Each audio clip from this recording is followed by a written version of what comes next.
Okay, so in this session, we wanted to talk to you about how to set up a new item and where it lives inside Infusion. So during this training session, we didn't want you on the computer to go through the form and try to follow along. If you'll pay attention up front, and then we can enter some items throughout the week, maybe enter 5 to 10 items so you get used to it. And we'll answer any questions you have. So first things first, it's located here in your reports folder under new items. You'll see there's several different forms, but the new item form, you start with that one.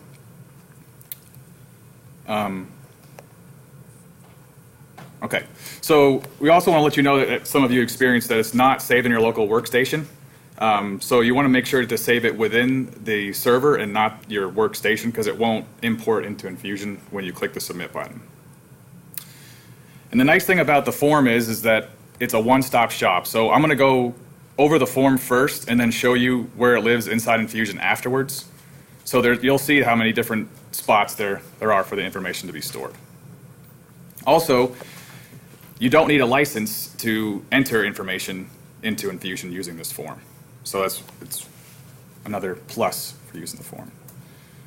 So first things first, it is an Excel form, so it should refresh when you open it, but it's always safe to refresh the pick list. It won't do anything to your form if you have stuff filled out. It'll just refresh these pick lists down here and the other ones as we move about the form.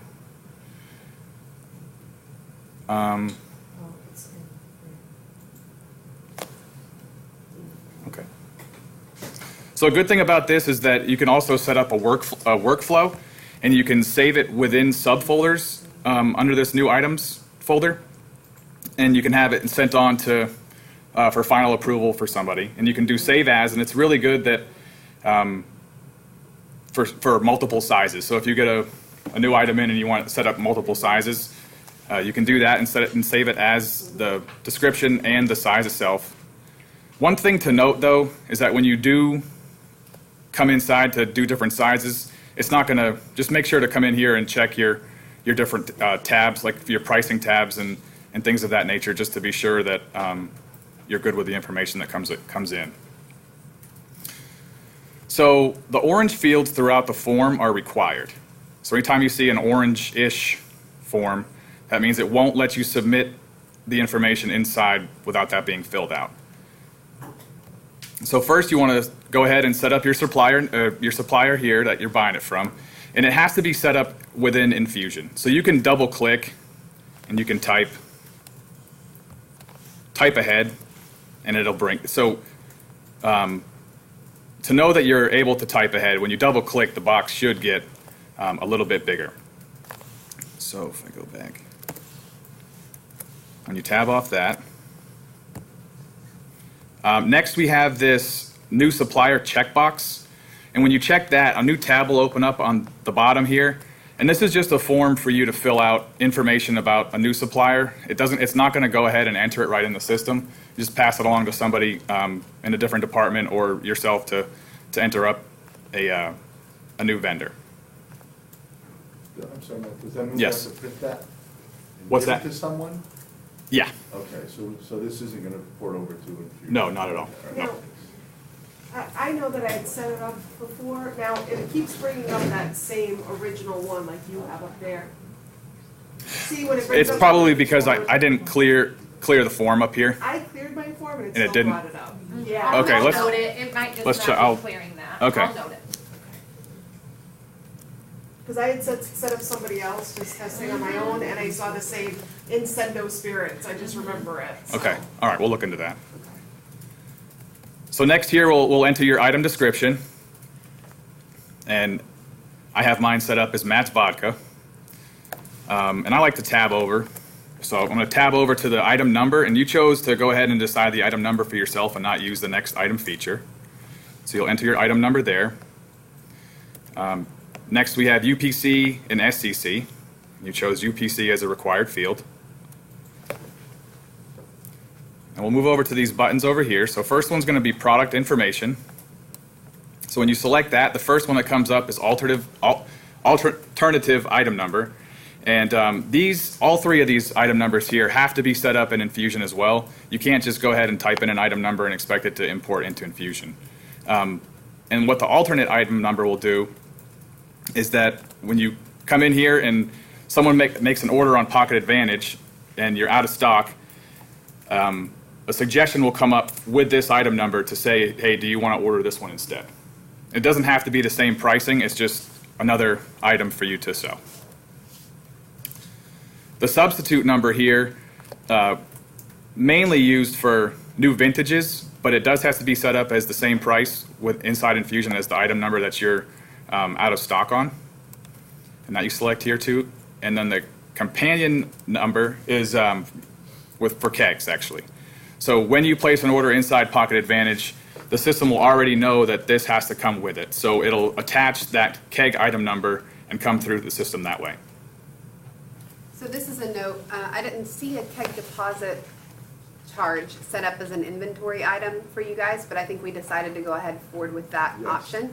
So we'll need to set up an item, usually it's like nines, or something obvious, where you have an item that is a keg charge that's $30, and that's the front line that we keep.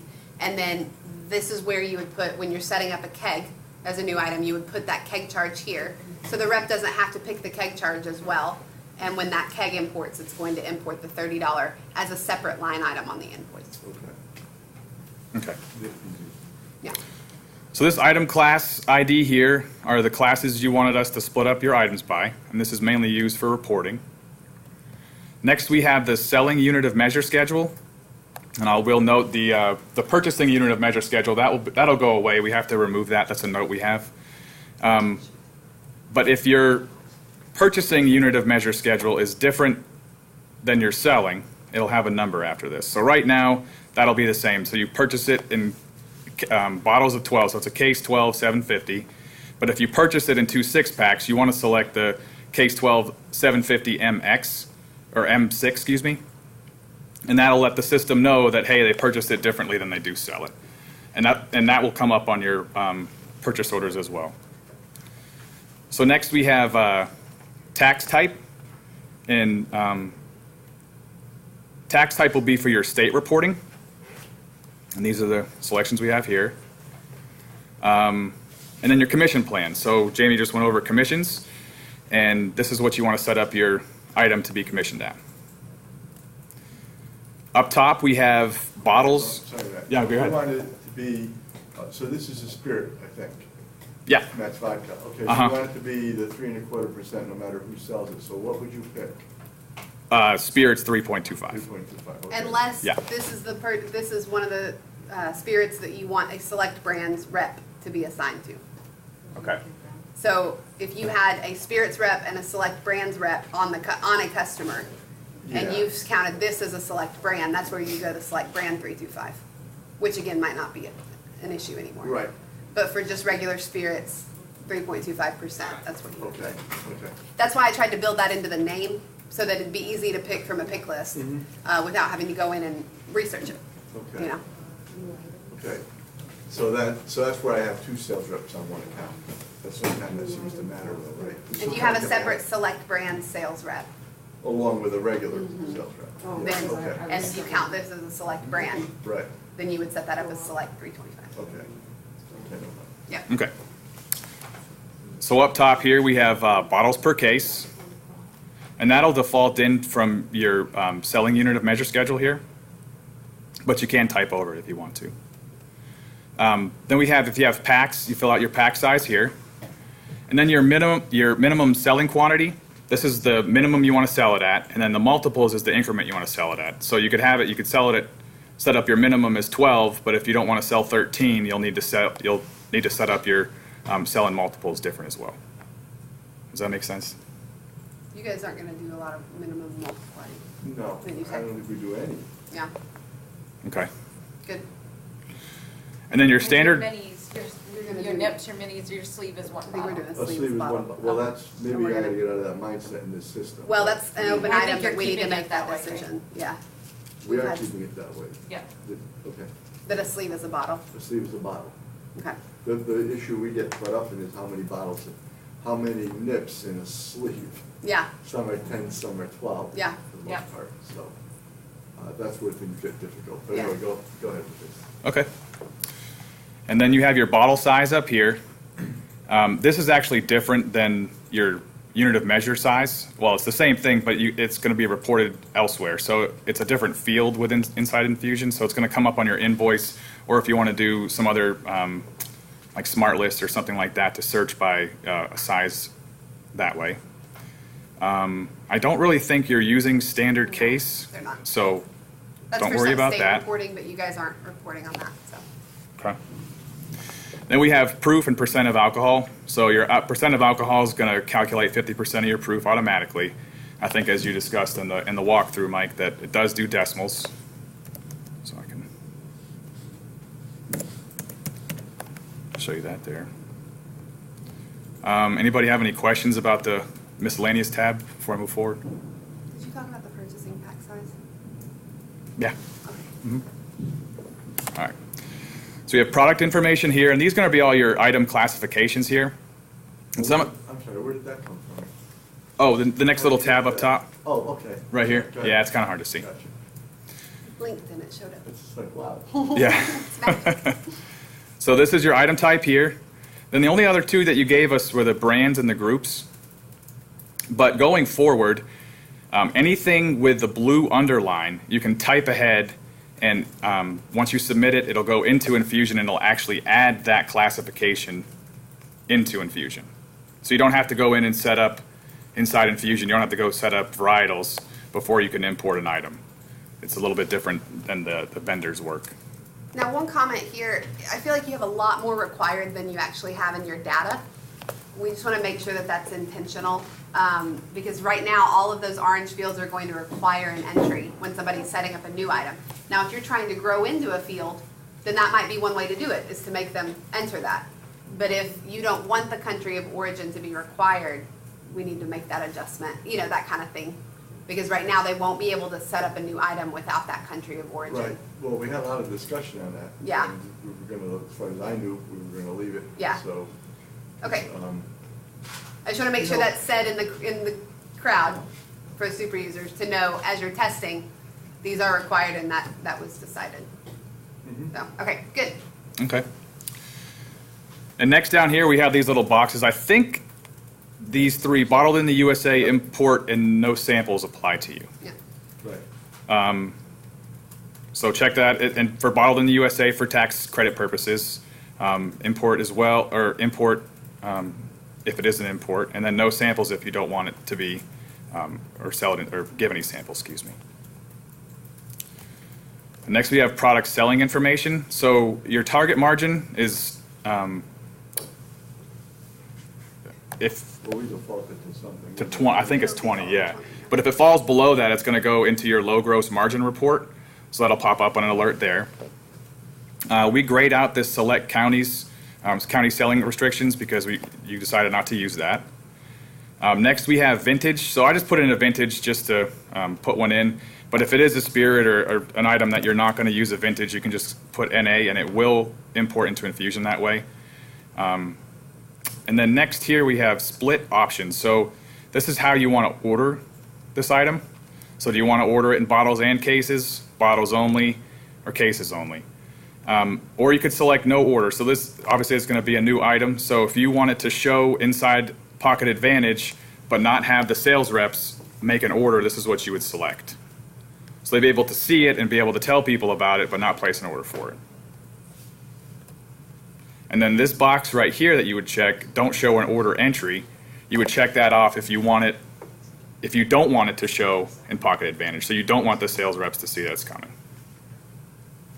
We have a dual checkbox here. And then over to the right, we have our beverage journal information. So we added that extra heading that you requested in the design meeting. We have our code and our description, and then your month to add. Now this is all optional, but it's here for you to add if you'd like.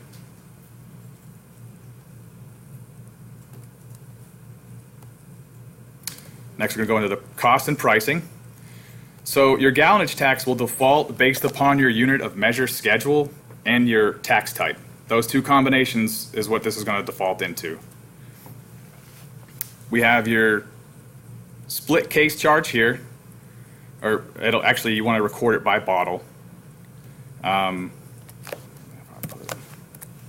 put something there. Then we have our frontline price as well.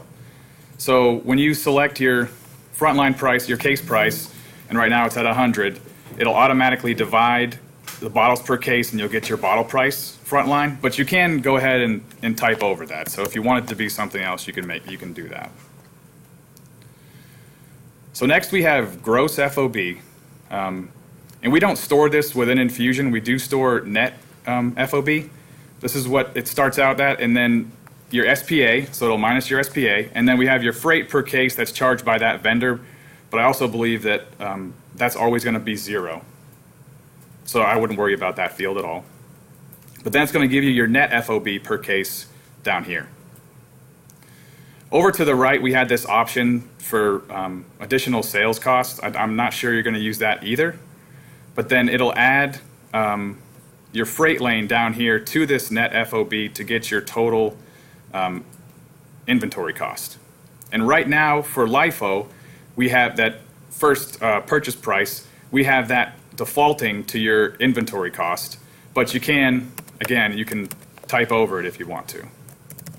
And that field's what's going to be stored for your first purchase price, for your LIFO reporting, so that will be really important. But to, and Mike made this point long ago, there might be, we're bringing in our first item, we'd still set it up though as DI if we were gonna always buy DI, right? Yeah. Because sometimes we get the first load, it might come out of warehouse, because we wanna kick it off quickly.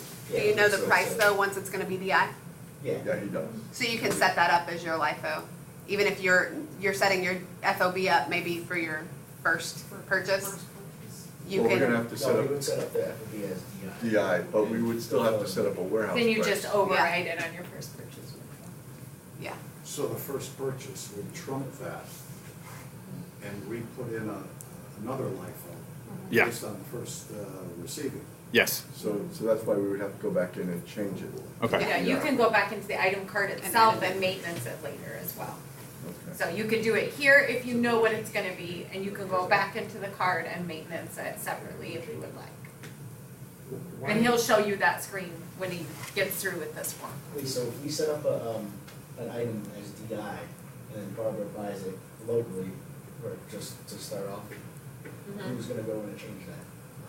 We have to go in and change it, or it's automatic? What are You'll- you talking about changing? The LIFO. So LIFO and the FOB. So if you know what that is going to be, when you're setting up this item, you'd put in the LIFO, just like he said, you type over it. It doesn't have to match your first purchase price. So if you know that ahead of time, that's what you're gonna do. You know, right when you set up this item, which sounds like you do. So Yeah. that's where I would do it. If you don't, if you feel like after you set up the item, if you're like, oh crap, that really came back a lot different, or something else, he'll show you at the end of this where to maintenance it inside the item card. So you can always go back and change it later. So we would just update the LIFO, not the FOB as well?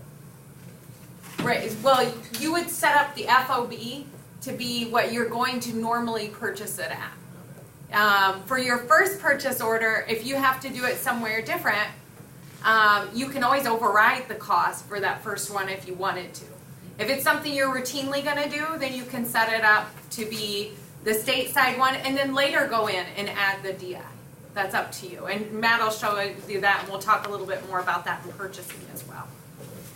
Okay. So next down here, we have our freight lanes. This is a drop-down list as well. And I went ahead and selected a DI freight lane, just to talk a little bit about Fed tax. So we had the discussion that Fed tax was not going to be included inside the freight lanes because it could vary. So if you do select this here, you should see, if you do select a DI freight lane, you should see a Fed tax of 0. And then we'll have to go into the item card, and I'll show you how to do that, and go into a window and actually add the Fed tax there. So every time it's ordered, it'll set this trigger up where it will add the Fed tax in the freight lane, but if it's going to be different, you can change that at the item card as well.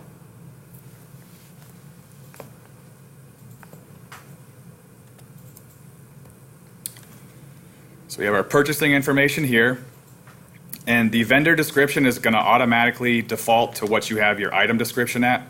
Same with your pick description for the warehouse, but you can type over this if you want to make it different. Next over here, we have your vendor item number. That's gonna be the item number that the vendor knows it at. So if they require that number on your POs, you wanna select that one here, or excuse me, change that here. And then over here, we have some optional information, whether it's a closeout item, whether it's a seasonal item. If it is year-round, you don't have to select year-round. You can just leave it alone. And then we have our pallet information over here. So you put in your shipping weight per case, and then your cases per layer, layers per pallet. It'll do some math on the bottom and up top to know what your pallet weight will be. And we added this reskidding information over to the right, to where if you do reskid it when it comes in, that you can change that there, and then you can know what that pallet weight information is going to be. Next, we have our buyers. We did add them as names. We do need to do a little bit of cleanup here and get rid of these B1 through 3. Default warehouse is always going to be warehouse 1, so that's something that you don't need to pay too much attention to. That's where it's coming? That's the delivery That's warehouse? your warehouse. No, that's your warehouse. Yeah, That's where it's yeah, coming and from. since you Oh, only yes, have yes. one, Okay. Yes. it's all only one. All right. And then over here, we have order point information. I'm not sure you're going to use that, but you can have the ability to set it up, minimum order point, economic order point. We didn't have any of that in your data, but it is on your purchase requirements report, so it's something that if you want to grow into, you can. Okay. And thanks, Jamie. I should mention that this reskidding information is going to show up on all your receiving reports as well. Pre-receiving report, receiving report. Okay, well, down here, we have another option if you already know what your first order is going to be. This is kind of similar to your new supplier tab. So you have the option to set up or write some notes if you'd like down here in this little order section. And again, you'd have to print it to move it on, or you could leave it, and then the next person that is going to review it or submit it can take that information and place the order themselves. And then we have these other little buttons over here. Display missing data fields from module. So if you click that, right now it says none, which is good, but this will let you know if you've missed any of the required orange fields here. We have a new classification codes button. So before I got in here, I already submitted this into Infusion last week, but I changed over the group code. So I changed the group code just so I could show how this button works. So when you click that, then you'll know that, hey, I just set up a new classification, and then it'll tell you, you can go back into it, and then if you have maybe spelled it wrong or something like that, and you think that there's already one inside of there, you can double check just to make sure.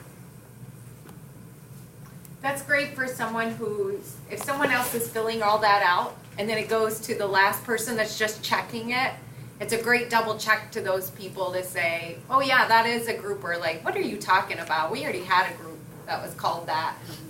You just didn't know how to spell it, so you looked up the wrong thing. Can you go back to the classifications? Sure. One You mean thing- the button, this one or the product information? Product information. Sure. If One the thing I'd orange like- isn't done, you can't set up the item?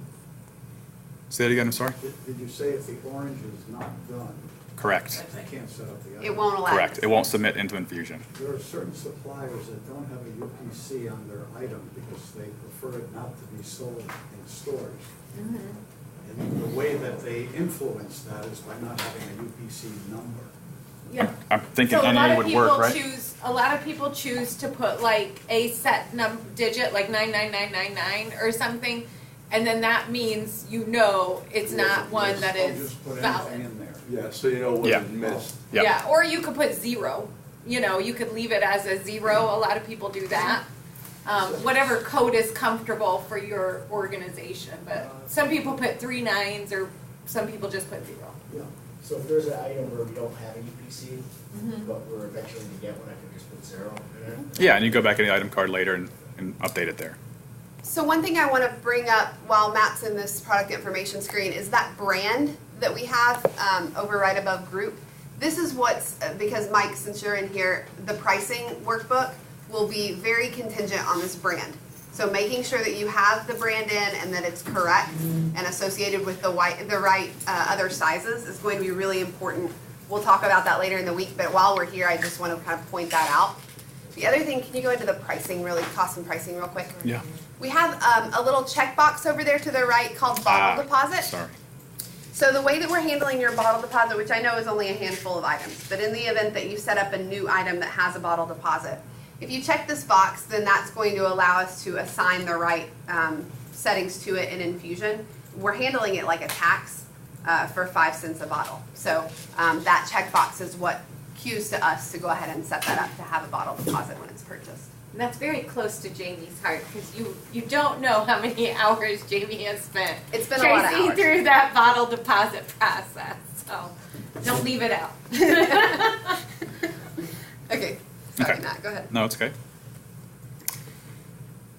So finally, we have this vintage copy button. So this is very useful when you're setting up new vintages inside of Infusion, and you want the same information, but you just want to change a few things. So you'll come in here and you'll select your item number. I'm just going to select the one I already have in here because it knows it. And it'll ask you some questions. So do you want to discontinue the existing product? Hey, they're not selling it anymore. We have some in stock. We're not going to purchase it anymore. So we're just going to buy the new one, the new vintage. So we'll select this box here. Will this item be substituted for the new existing product once it is out of stock? So do you want this to be a substitute and automatically sell that item instead once the new vintage is sold out or the old vintage is sold out? Do you want this new item to show in Pocket Advantage? So do you want the reps to even have the ability to see it and tell the customers about it? Down here is just the double check just to make sure it'll reprint the item number you have that you selected up here, and that's just a double check to make sure you're actually copying the right item. And then you have an option down here with your split order option. Same idea. Do you want it bottles, cases, bottles only, cases only, and then no orders. So then when I do that, it'll give me this prompt. It's going to clear the form.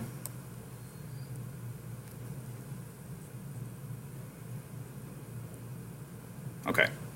So now it'll bring back that information for that item that you just selected. Okay, I changed that too. But it will clear out some fields. So obviously it's going to be a different item number. UPC may be different. One thing I want to note too is it will clear your pricing information as well. So you'll have to go back in there. That's something we have defaulted in. You do have the option to keep the pricing information in there, but we clear it just so you don't make a mistake and So you you have only that. use this function if it's a new vintage and a new price, right? Well, see all the no. If it's a new vintage and the same price, we wouldn't. No, If you you would. wanna No, do you would. There's SKU. other information in here that's already set up. So like your product information and stuff like that, that'll all be in here. Your classifications and things of that nature. It just clears the prices as a double check. So this helps you set up a new SKU for a new vintage without having to do the work of kind of copying and pasting Yeah. everything over into that. And we really would only do that if it's a new vintage and a new price, or we have stock of the old vintage. But when you set up a new vintage, if it has the same price as what the old vintage is, Yeah, do you ever, that doesn't happen typically? Is that what you're We only saying? update the vintage. You don't change a SKU? You don't change the SKU Okay. number. Oh, Yeah, I got okay. you. Only for Yeah, this high-end is only stuff, if but you're not- changing the SKU number. And then when you do that, Mike, do you always end up putting new pricing in? No. Okay, Yeah. because there is an option, and it's up to you guys, this is your option of what you want it to clear when it copies that in. We can default it with the price, the current month price of the existing item if you want. Yeah, no, that's okay. Okay, you'll just type in the pricing? Yeah. Okay, just making sure. Can I ask a question? Why Yeah. did it change the supplier name? When you hit. I know- When you did the vintage copy. Yeah, I noticed that too. I made a note of it just now. I I think saw that that. what has happened is you submitted that last week for staging. I Mm-hmm. think you also use this item to test the change vendor form. So I think this item really is in the system that's right. assigned to Diageo. So then he pulled it back out of the system. Yeah. When you do the vintage copy, it's going into Infusion and pulling the most updated information for that item. Okay. And so what we actually have housed in Infusion is it's stored under Diageo. Okay. And so it just pulls that back. So that's just because it's staged data. Okay, anybody have any questions about the form itself before I go into Infusion and we look at where it was stored? Yeah. Questions. Yeah. When you click off that this item was good, is Yep. there a section to say who it's good with? Because we would need that. It's inside. We Infusion. do. Inside, yeah, it's Inside inside the system. Infusion, and I'll show you that when we go in, Yeah. but not at the item, Not at the item form. onset of the item. Right. But we do have the dual other distributors listed inside. Okay. And then the last question is, so every new item that we add, it goes to be approved? No, it doesn't. You can set up that workflow. That's an internal discussion if you want to have that. But no, you don't have to do that. You just have the ability to like complete this form like Matt did. Do a file save as in the same folder or another subfolder in there and maybe name it new item form underscore and then the item description or something. Maybe you don't have certain information, need to go get it or want to do that approval or somebody new starts and you want to make sure nothing's screwed up, you know. And I'll put that on you guys' kind of task list to think about of who you want that workflow, folders, to make sure we have those folders set up ahead of time, so. Okay. Okay, so now I'll take you inside the item card and show you where the stuff lives. So you have a couple different places to go. It's all going to take you to the one spot, but you have a module here or your toolbar here. I usually like the toolbar, so if you go under Cards, Inventory, and then Item, this is where all the master information will be stored. So you can type ahead if you know your item number, or if you don't know, when you're maintenancing an item, you can hit the search bar here, hit the find, and then you can type ahead your number. And then it'll pull it up. So I select that. And in this main screen, it gives a little bit of information, but most of the information about an item lives in 3 different places. This options button over here, up here under this additional drop down, and then what we call the go-to button over here to the right. So you'll see your description, your unit of measure schedule here, your shipping weight, this is per bottle, your item plan, and then your class ID up here. And under the options button, we have some more information. So this is where the substitute item is stored. And you can have a second if you'd like. You can add that here. And then the categories over here. So we have your size, bottles per pack, tax type, your count bin, proof, and split case fee. And we'll move on to these additional windows. You'll see your companion product under this window here, and we didn't select one here for it, but this is where you could maintenance it. So if your item is a dual, this is where you're going to set that item information up. So it does check the box off, but you do want to select your distributor. So let's just say it's CDI. And then right now, you don't store the distributor's item number, but we have given you that option to go forward and store that. And you need to where you're gonna find that out is, so we've done a lot of work with, ETS and Bev Media, the process that goes on there. And Bev Media is gonna send an electronic file that gives all other distributors and their item number. That distributor code there needs to match what Bev Media is going to send in that file. You can know that because it's an Excel file, so you can look at it and sort it by item description. So that file comes over with the distributor ID, the distributor's item number, and the description, and then all the prices for the month. You can sort it by that, and then once you find that match, then you can enter it into here so it'll match it automatically for you going forward. And we'll talk over that process in our pricing meetings matches later this week. But that code and that item number is really important, or else the system can't help you make those matches. All right, so next we have, this is where your item additional costs lays. I know I briefly mentioned that you probably won't be using this, but this is actually where that LIFO, first purchase price, is stored. And then right underneath it, we have the Fed tax per case. So if we were setting this up, we already selected that DI freight lane, but if we wanted this to be $3.25 per case, we would set that up, and then later, Jamie will go over it in the sales order processing training, and she'll show you where it gets pulled into on the invoice. And I did not select the bottle deposit, but this is where you'd select that as well.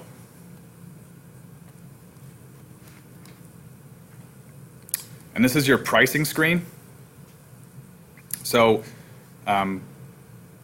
you've elected not to set up the pricing tab we had in the workbook. So this is where you would go set it up. So you'd select your period. That'll be through the Your- pricing workbook. We Oh. won't go directly into that. All right, cool. All right, well, this is where your front line and all your pricing information is stored, and your DAs as well. And you can make one-off adjustments in there, it's Yeah. fine. Yeah, It won't yell at you. right. And then these are the big ones. So we have product selling information. So we have your minimum selling quantity, your orders in multiple, your vintage is stored here,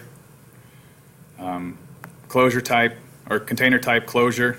We have your agriculture and your UPC codes down here. And this is where you're going to have your pick description. So if it is different than your regular description, this is where you'd find it. Then your no samples checkbox here. And then the product information window is where you'll find all your classifications. You'll see under brand and group, we have all those imported. Down here we have the split bottle or spirits bottled in USA checkbox, import checkbox, and then don't show an order entry, then your split option as well. So under your go-to button, we have some more information. So you're under your quantities and sites. You'll always want to select your site ID, and just you'll select that by hitting that box there and then arrowing over. This is where you'll see your primary vendor ID, also your freight lane. So this is where I set it up with a test. But if you need to change it, you can come in here and just select it by window. You could type ahead and try to find it, and then go through and select that there. Also, it gives you your quantity information over here to the right. And this screen is in bottles. There's another screen that you can see it in cases or bottles. So this screen just defaults to bottles. And just to show you, I'll show you later in item when we do the inventory management, but where your bin locations are going to be. I know I've showed you Mike once. So let me take a step back. So under additional, you'll hit your bin location and then additional again. And this has to be selected in order for this window to pop up. So you have to select your site ID, just a note. So your bin location by warehouse. And these are just some that I've put in as a test using that form that I'll go over in another training. And that window Matt was on before he hit this, that's the one where you can see in cases or bottles. You can get to this window directly if you just hit save there, Matt. Yep. The drop down where it says bottle. Yeah. Yeah. That's where you can see your inventory quantities in cases, which is usually how people look at it. And you don't have to go through the item card and daisy chain through there like Matt just did. You can go to this window directly as well. Okay. And that's the way it is with most of the windows on the item card. Even though Matt's starting with his item card and going off to all the windows that are on there, all of those windows you can get to directly from the menu or directly from the module layout that he went to get there. You don't have to go to the item card, then hit that, and then hit that. But if you're in the item maintenance and you're looking at stuff, you can connect all of those together. So it gives you a few ways to navigate. So then we have our vendors screen here, and this is where you'll see all the vendors that item is assigned to. So it'll pop up your primary vendor here, and then you could filter through and see the Barton brands as well. And off of this, if I go to additional, that's where the FOB pricing is? Yep. Yep. So So there's your FOB. So in the future, let's say that you set up the primary vendor to be, like we were talking about before, but you have a different vendor for DI. So maybe DI is my primary, but I'm gonna have to enter a PO to a secondary vendor. You can always either go into the item and set up that, or when you're typing in the PO and you select that item, it'll prompt you, do you wanna add this vendor for this item? And if you say yes, it'll take you to this screen and let you do it at one step. So you don't have to set it up ahead of time, then go into the PO, and then go back. Instead, what you can do is just start the PO, type in the item, it'll prompt you a box to say, this item isn't associated with this vendor, because it wasn't the one you set it up to originally. Do you want to do it? You have to click yes, because that means did I fat finger and accidentally put in the wrong vendor or item.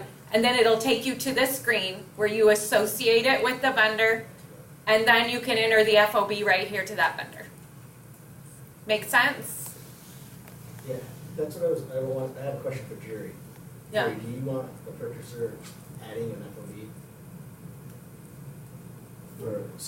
For like BS, for instance, we buy DI, you wouldn't want the purchasers to add the FOB for the local order, correct? Because Well, we have a place to put the FOB into DI and locally, right?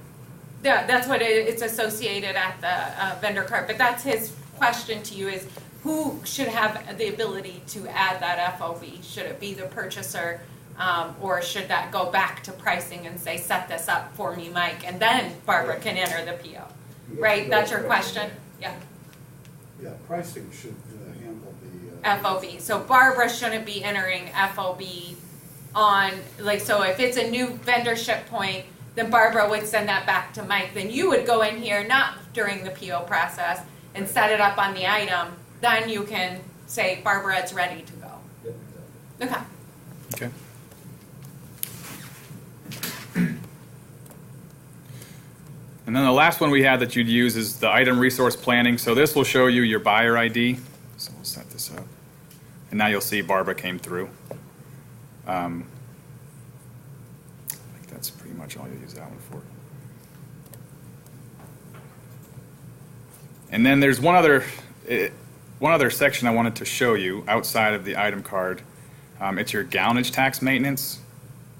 So we can set this up as a shortcut on your home screen, but this is where that lives. So if you want to find out your gallonage tax, come into this window, you can click filter and define your filter, and you can select a range of items if you want to, or you can select all, and you can actually define your search criteria as well down here with this drop down.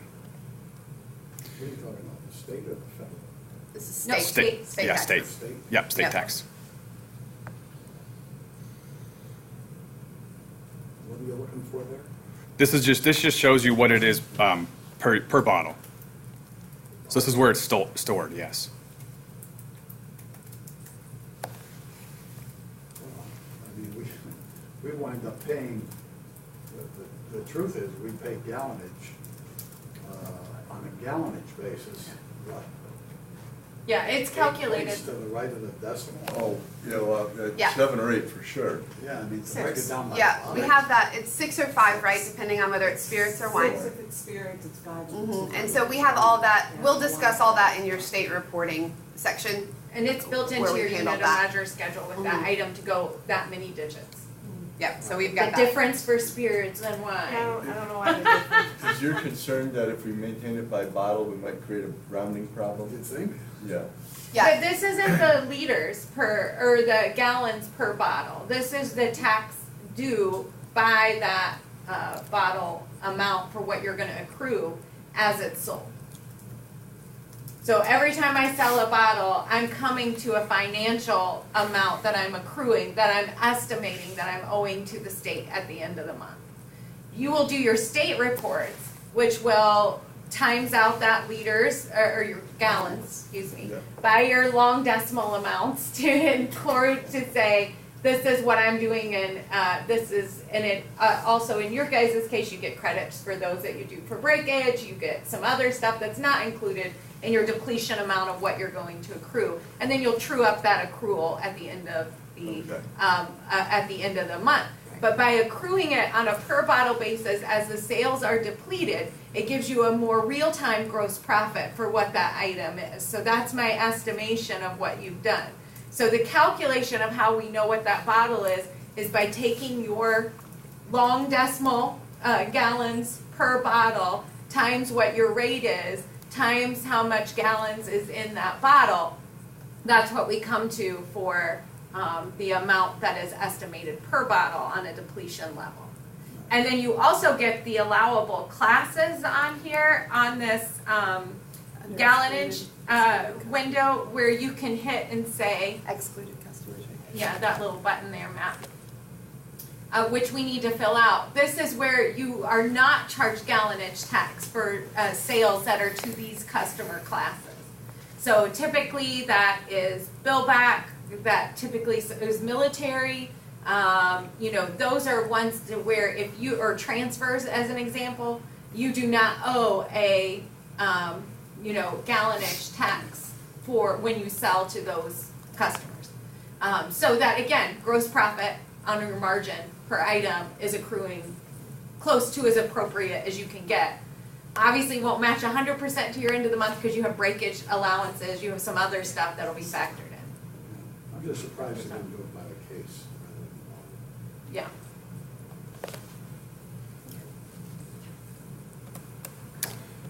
All right, so the item card is where you want to maintenance an item or two at a time, but if you did have a mass change, we do have a couple of workbooks for you. Again, it's in your reports folder under inventory management. So the first one's the change primary vendor. So you want to enter your current vendor ID.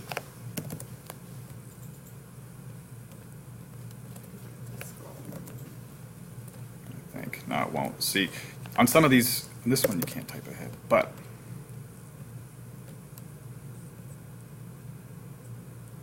I don't even see it here. So this is a good instance of refreshing the report, actually. Where's this taking us? This is just going to bring all your items up that's currently under that one vendor, and if you need to change it What if there are for those some- items. Well, yeah, because here's what happens, you know, somebody will sell a portfolio of product from Yeah. Right. one Yep. to another, so it won't be the whole. No, you can No, choose you- these other items Okay, too. so, okay, Yeah, that's he's what I was picking the going. vendor, then he's Okay. picking brand and or group. So he skipped over those parts, but you can pick, you have one or the other of those, which will only bring back that part of the portfolio. Okay. So you can do this, I guess, two different ways if you want to. You can go ahead and get data, and you can see your current items. If I hit that right now, you can hit get data, and it'll pull up all your items down here to the bottom. It's only two. Or if you know your new vendor, you can go ahead and select it here, and then when you hit get data, which I'll do again, it will fill that information in. So now it knows it as this vendor 1006, and you have a chance to review it over here. And like Corey was saying, if you don't want this item number to be in there, it doesn't have to be. It's just an Excel form, so you can go in and you can delete it if you'd like. Same with your freight lane. So if you want to change a freight lane at the same time, you're probably going to have to. It's a new vendor. You can do that here as well. I can't read what you're looking at, but what often comes to us, and the way it happens very often is, come November 1st, Cutty Sark is now not being sold by so-and-so, it's being sold by a new vendor. And so you know that on November 1st, there's a change. Yeah. I can't tell if you've got a date up here to change it. No, it No, does there is not no change date. it. It is as of now. So on November 1st, you need You'd to have do to that. arrange Right. that. Yeah, it's an as of now thing. It's not a schedule ahead of time. So you have to do that on November 1st. That's right. Mhm. Yep.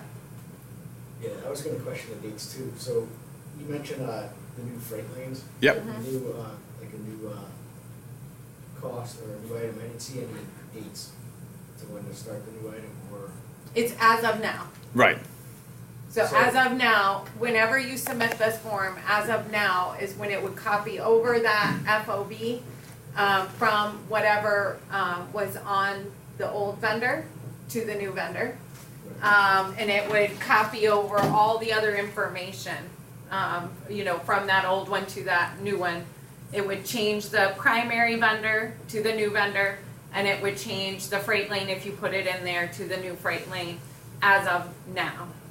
So how about if we just, like on a regular item, if we wanna change the cost, is there? You go one by one. Yeah, You go into the wouldn't do item this. card. This is a mass change for the buyout of a portfolio is the main meaning of this. So you're not going one by one, into 100 or 200 items. This is meant to help you get the whole mass, And remember, you have the FOB, it's part of the pricing workbook now as well. Right. So you'll be able, on a month-to-month basis, if something's changing, you have that Right. as your main probably point of changing that FOB is going to be in the pricing workbook. right? I'm not sure I understand the logic here, because Barbara may, on the end of September, want to place an order for November 1 with the new supplier to ship DI November 1st Yeah. at a new cost with a new supplier.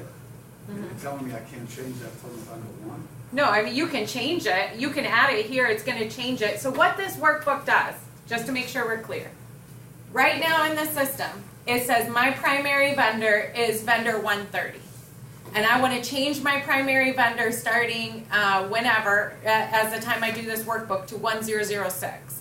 So as soon as I make this change, it changes it over to that as the primary vendor. You can always add an additional vendor ahead of time and maybe not change the primary. Or if it doesn't matter for you that I'm changing the primary vendor, like maybe I don't want to change the primary vendor now because I want to send depletions to the old vendor, so I want to add a new vendor, you can do that one at a time as well. But this is changing the primary vendor and adding a vendor and copying over the FOB. If you have some that you need to place a PO ahead of time but you don't want to change the primary vendor, you can do that on a one-off basis. Hey, I've got to place a PO for 20 items ahead of time. Before this change happens, go ahead and then, but you'll, prior to your other comment, you'll want to make sure pricing actually enters the FOB to those new vendors versus Barbara doing it. That would be your only hiccup in the step. But other than that, you can do that. But as soon as you hit this, it changes that primary vendor, which means depletion reports will start going to that new vendor. All of that kind of stuff will start going. It means that the FOB will be copied over more automatically instead of doing a one-off basis. But you can always do it one-off if you have some POs to go in ahead of time. Does that make Like sense? when a supplier buys another supplier, acquires them? Yeah, it's usually brand changes, right? Or a piece of it. Yeah, usually somebody buys a brand or sells off a brand to another supplier. That's the goal of what this does. But from a depletion standpoint, it would be the clean up. Because the old one was big for it. So, Yeah. Okay. And the other form I wanted to show you too is change product info. So again, kind of like the new vendor form, if you have a bunch of changes you need to make to multiple items, this is a mass change. You'll select your vendor ID here, and then again, we can go ahead and click Get Data, and we'll see all the item numbers that are assigned to that vendor. It might take a second the first time you use it. Oh, sorry about that. So now you see all your item numbers that are assigned, but hey, I only want to change 20 or so. I come in here again and go ahead and delete those.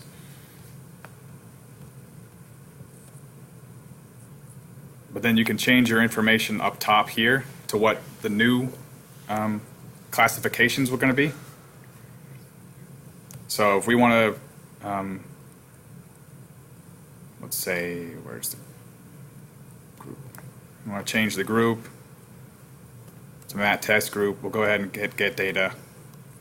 I'd have to delete those items again. But you'll see over here to the right, hopefully.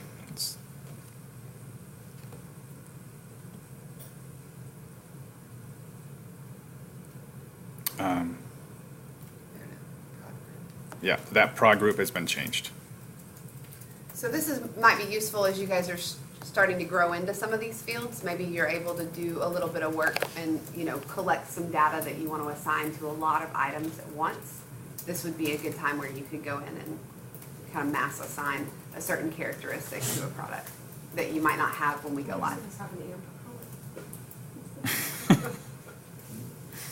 Enter new color, it says amber. Yeah, all this stuff was pre-filled out, so, yeah.